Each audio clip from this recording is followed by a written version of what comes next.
Hello, কি পরিস্থিতি সবার? বিদেশে বাঙালি জীবনের আরেকটি ব্লগ নিয়ে চলে এসেছি তোমাদের কাছে। আমেরিকাতে এখন সময়টা ভোর 5:30। ইন্ডিয়া থেকে আসার পর আজ আমার প্রথম সকাল আমেরিকাতে। জেটল্যাগের কারণে মাঝরাত থেকেই জেগে বসে আছি। আমার ঘুম ভেঙে গেছে ওই 3টে নাগাদ। তারপরেই দেখছি 3:30 পৌনে 4টে করে শাওনও ঘুম থেকে উঠে চলে এসেছে। কি করব অগত্যা, তাই নিজের পছন্দের অ্যাক্টরের একটা সিনেমা দেখলাম বসে বসে। পৌনে 7টা করে বাইরে তাকিয়ে দেখলাম একটু দিনের আলো এসেছে। এর মধ্যে দুজনেরই পেয়ে গিয়েছে খিদে। গতকাল রাতেই এখানে এক বান্ধবীর বাড়িতে রাতের খাওয়া দাওয়া সেরে এসেছে। তারাও জানে যে জেটল্যাগের কারণে সকাল সকাল ঘুম ভেঙে যাবে, ঠিক করে ঘুম হবে না। তাই একটু খিচুড়ি আমাকে পাঠিয়ে দিয়েছিল যে খিদে পেলে খেয়ে নিতে। সেটাই সকালবেলা ওই 7টার সময় আমরা দুজনে মিলেই বসে বসে একটু গরম করে ঘি দিয়ে, ও হ্যাঁ, সাথে ইন্ডিয়া থেকে আনা ওই লম্বা পাঁপড়গুলো ভেজে নিয়েছিলাম। খাওয়া দাওয়া সেরে এখন বাজে ওই 8টা নাগাদ। রেডি হয়ে দুজন মিলে বেরিয়ে পড়েছি। যাচ্ছি কোথায়? যাচ্ছি বাজার করতে। এখানে আর কোথায় বা যাব? তাই ভাবলাম যে একটু বাজারঘাট করে নিয়ে আসি। ঘুমও পাবে না, তার থেকে সময় নষ্ট করে লাভ নেই। ভোর ভোর করেই বেরিয়ে পড়লাম। একটু সবজি বাজার করব, তার সাথে মাছ, মাংস, ডিম, টুকটাক যা যা দরকার সেইগুলোও কিনে নেব। তোমাদের সাথে কথা বলতে বলতে চলে এসেছি। কী রোদটা উঠেছে দেখো। তবে এখানে কিন্তু এখন বেশ ঠান্ডা। কলকাতায় এখন যেমন গরম পড়ে গেছে, এখানে কিন্তু গরমের এখনও সেরম কোনো দেখা নেই। বেশ ঠান্ডা রয়েছে। চলে এসেছে আমার সব থেকে পছন্দের এখানকার এক ইন্ডিয়ান দোকান, ত্রিবেণীতে। এখানকার সবজি আমার ভীষণ ভালো লাগে, অনেক বেশি ফ্রেশ এবং বেশ কিছুদিন থাকেও ফ্রিজে, খুব একটা নষ্ট হয় না। সেই দেখলাম ধনেপাতাগুলো খুব ফ্রেশ রয়েছে। কি সুন্দর সবুজ রঙটা দেখো। এক আটি ধনেপাতা তুলে নিলাম। শুধু খাবার দাবারে নয়, শাওনের আবার একটু স্যালাডে ধনেপাতাও খুব পছন্দ, তাই জন্য আমার ফ্রিজে কম বেশি ধনেপাতা রাখতেই হয়।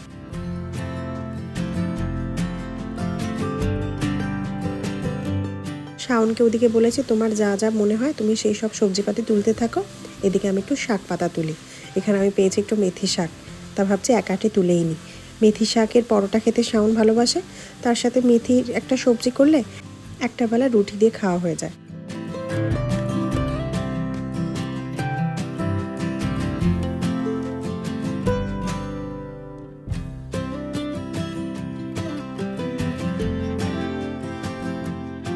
ভেবেছিলাম এক আটি নেব, তা ভাবলাম একদিন একটু মেথি পরোটা বানাবো আর একদিন একটু সবজি, তাই জন্য 2 আটি নিয়ে নিলাম। এবার এসেছে একটু উচ্ছে নিতে। সেই গত 2 থেকে 3 মাস বাজার ঘাট তো দূরের কথা, বাজারের পাশ দিয়েও যাইনি।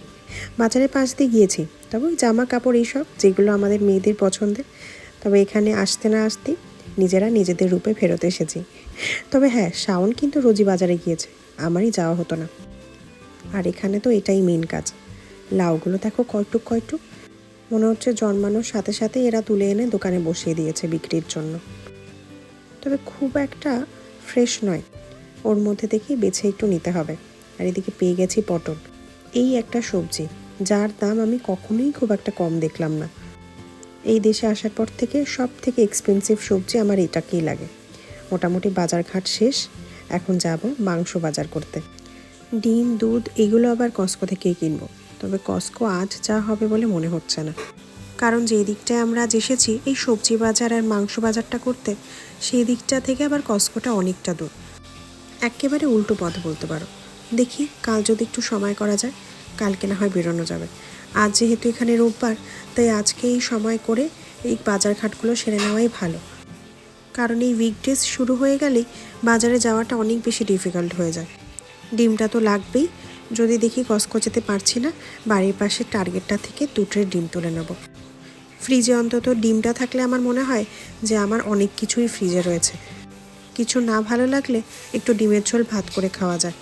যাক, তোমাদের সাথে কথা বলতে বলতে চলে এসেছি মাংসের দোকানে। এই দেশে আসার পর থেকে এই দোকান থেকে আমরা মুরগির মাংস, খাসির মাংস এইসব কিনি।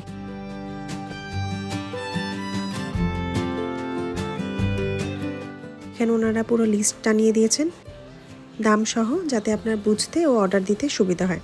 ওনাকে আমরা বলে দিয়েছি আমাদের কি প্রয়োজন, উনি মাংসটাই কেটে প্যাকেট করছেন। আমি 2-3টে আলাদা আলাদা করে প্যাকেট করে নিই, যার ফলে আমার একটু রান্না করতে সুবিধে হয়। যেদিন মাংস রাঁধবো তার একদিন রাত্রিবেলা একটা প্যাকেট বের করে রেখে দিই, তার ফলে বরফটা কেটে যায়, রান্না করতে একটু সুবিধা হয়। এই যা এখানে তো আর আমাদের দেশের মতন রোজ রোজ বাজারে যাওয়ার নিয়মটা নেই, যাওয়াটাও সম্ভব হয় না। সেই কারণে আমরা একদিন একটু বেশি করে বাজার করে নিয়ে আসি, তোমরা তো জানোই। তাই মাংসটাও একটু বেশি করেই কিনে নিয়ে আসি। গোটা প্যাকেট বের করে সমস্ত মাংসের জল ঝরানোটা, সেই মাংসের আর স্বাদ থাকে না, তাই জন্যই এই ব্যবস্থা করা।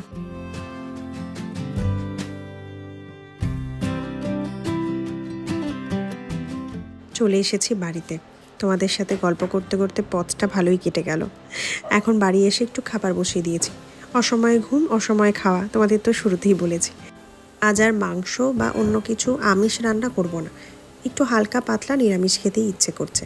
ভাত পাশে বসিয়ে দিয়েছি, আর এখানে আমি একটু আলু আর ঝিঙে দিয়ে একটা হালকা করে কালো জিরে আর কাঁচা লঙ্কা ফোড়ন দিয়ে একটু টমেটো দিয়ে একটা সবজি মতন বানাচ্ছি।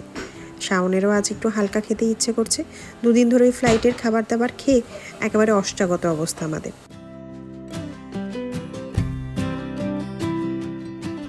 সর্ষের তেলে সামান্য একটু কালো জিরে আর একটু কাঁচা লঙ্কা ফোড়নে দিয়েছিলাম। তারপরে ওখানেই একটা টমেটো দিয়েছিলাম। টমেটোটা একটু গলে যাওয়াতে কেটে রাখা ঝিঙে আলু দিয়ে দিয়েছি। সাথে সাথে দিয়ে দিয়েছিলাম নুন হলুদ। খানিকক্ষণ ঢাকা দেওয়াতেই সবজি থেকে এত জল বেরিয়ে এসছে। এখন একটু জিরে গুঁড়ো দিয়ে দিলাম। এবার ভালো করে জিরে গুঁড়োটা সবজিটার সাথে মিশে যাক। সব শেষে একটুখানি মিষ্টি দেবো, স্বাদটাকে এনহ্যান্স করানোর জন্য। পেট খারাপ থেকে শুরু করে শরীরে অসুস্থতা, সব কিছুর এই ঝিঙের ঝোলটা কিন্তু একটা মহা ঔষধ। মোটামুটি সব কিছু দেওয়া হয়ে গেছে, এবার ওটা রান্না হোক।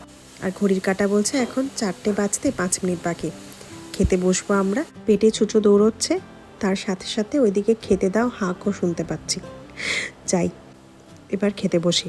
আর ব্লগটাও এখন এখানেই শেষ করি। আমার ব্লগ যদি তোমাদের ভালো লেগে থাকে তাহলে লাইক, শেয়ার এবং সাবস্ক্রাইব করো। এবং আমাকে যদি কিছু বলতে চাও অবশ্যই কমেন্ট করে জানিও। ধন্যবাদ।